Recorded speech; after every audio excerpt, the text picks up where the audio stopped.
There's always this tension in my work between moments of visibility and moments of withdrawal, and this desire of making the absent present, and then sometimes also the opposite, like just reclaiming a form of a right to kind of disappear.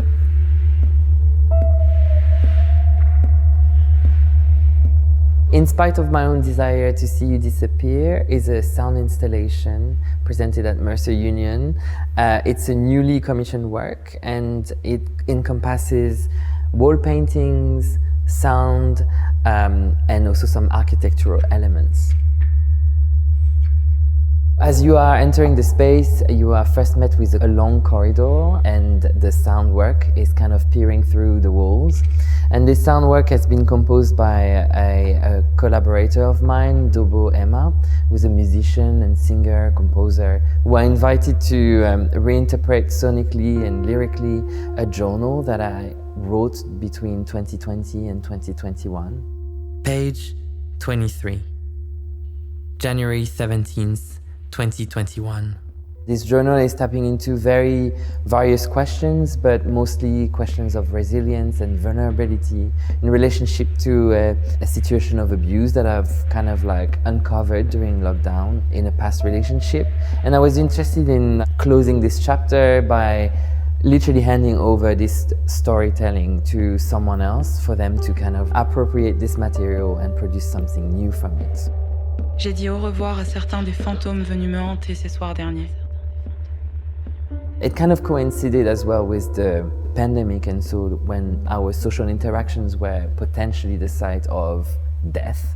And so naturally, the writing kind of like circled around the idea of death, and then vulnerability, resilience, these big words that we are often using in a very vague way. And for me, it was important to redefine them and what it meant for me, and what victimhood meant, what it meant also to feel like my voice needed to be heard.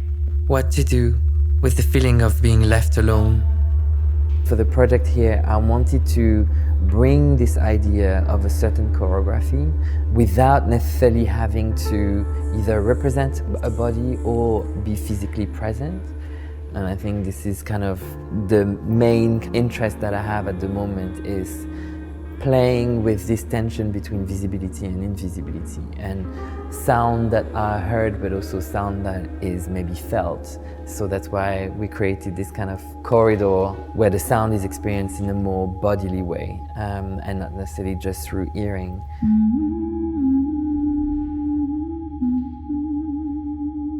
Alongside the writing of the journal, that's when I also started to draw in a very improvised, intuitive way. And that's also something that I kind of wanted to push a little bit further, and thinking about drawing as a practice of emergence and letting images surface without necessarily controlling them.